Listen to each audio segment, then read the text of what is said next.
I recently attended a new event on the learning and talent scene. It was called the Talent Gathering, and it was at Murrayfield Stadium in Scotland, and it was organised by Dave Buglas and Kenny Henderson.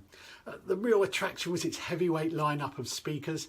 You could tell that Dave and Kenny had spent time curating a lineup that was interesting and insightful, and also one that really resonated with their audience.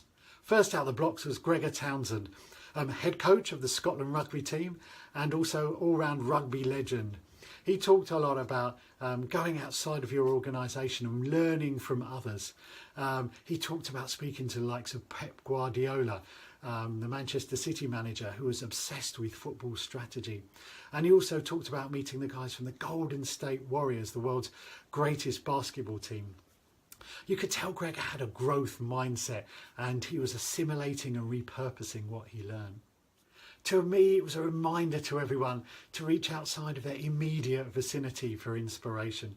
You know, with the current shift in skills, in talent and in learning, this is even more important. Within our own organisations, there's so much to learn from our marketing teams and from our technology teams, you know, and reach outside of your organisation. You know, I recently interviewed an architect who taught me loads about the subject of learning to learn.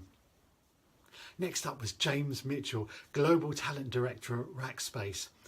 He talked a lot about his team and their need to learn the language of business. When I caught up with him afterwards and asked, you know, how do you do that? He said, well, one of the activities that he did was got them to read the company's annual report, you know, to understand where they are, where they're going, and the kind of language which is used inside of the organisation. So a really helpful tip there. And we also talked about curation. And he said to me, you know nothing about curation until you've spoken to someone who curates for, say, a museum. And he talked about going to the British Museum and the Imperial War Museum and saying how much he learned from curators in those organisations. He's even gone out and stolen a curator from a local museum and brought them into his team. Next up was Kirsty Liner from Nucleus Financial, an award-winning HRD, and she talked about her quiet revolution. She recounted quite an emotional story to kick things off, where she spoke about how she was made redundant on maternity leave. She was at home alone, holding her baby, when she received a call from a stranger with this news, and it really, really upset her.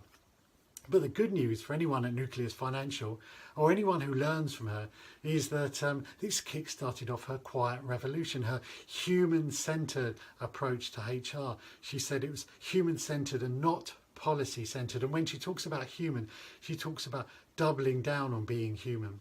There was a lot to admire about Kirsty's approach to HR. So in her organisation, if a role doesn't exist, you can nominate yourself for a role. What you need is obviously the backing of your peers, but the likelihood is you'll get that role. And of the 250 people that work at Nucleus Financial, 50 of those have moved in the last year. Now, in a time where employees are going to have to reinvent themselves constantly in order to keep up with change, I think that Nucleus Financial has stolen a march on its competitors. Does it work? Well, I'm sure it's a big contributor to their 96% retention rate. Other speakers included Pete Yarrow, Global Head of Learning and Proposition at Standard Life Aberdeen. He did a masterclass in simplicity and taught us all that you don't need to create complex campaigns to engage your employees in learning. He talked about his leading edge project, which was based on nudge theory and behavioural science and centred around a monthly email that went out to employees and did, amongst other things, point them to content from the likes of Good Practice and Get Abstract. I really like what Pete did with his challenge series, where it got people to challenge their own behaviours. He got some great impact stories from this. He really did a good job, and his statistics were stand out. And I really like the fact that one of his leading edge videos was posted up on social media and got 3 times more interest than a normal Standard Life Aberdeen post. Next up is Donald Clark, CEO of Wildfire. I've watched a lot of Donald's presentations recently in his talks, and I'm beginning to think he is like a good film. Each time I watch him, I learn something new. I really like what he's doing with Wildfire and using AI to create learning content, and his TUI case study is really, really impressive. One thing that really stood out from what he was saying at the event was how Learning Pool, so he's really into chatbots, and he was saying how Learning Pool instructional designers and learning designers were now beginning to write for their chatbot Otto. Is he giving us a little bit of insight into how learning designers will need to expand their skills in the future? Next up was Karen Henderson, Global Head of Talent at Verisk Analytics. She talked a lot about generational differences, and she recounted this wonderful story of hiring a data scientist. Now, this was of interest to a lot of people in the room because data is a massive, massive thing both in talent and in learning at the moment. And she talked about hiring a data scientist and how they spoke a different language. They both spoke English, but their day-to-day communications were really, really difficult. The quality of the data scientist's work was fantastic.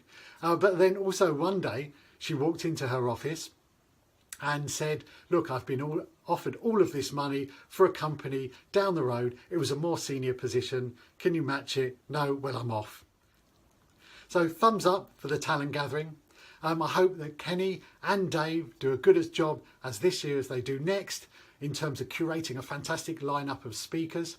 I'm sure Dave won't mind me saying, look, the event was a little bit rough around the edges, but nothing that couldn't be ironed out for the next event.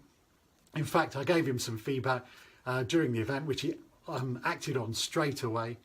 The next event, the 3rd of October, 2019, a date for your diaries. And if you're thinking of going, I would book early because I reckon this one is going to be a sellout. So until next time,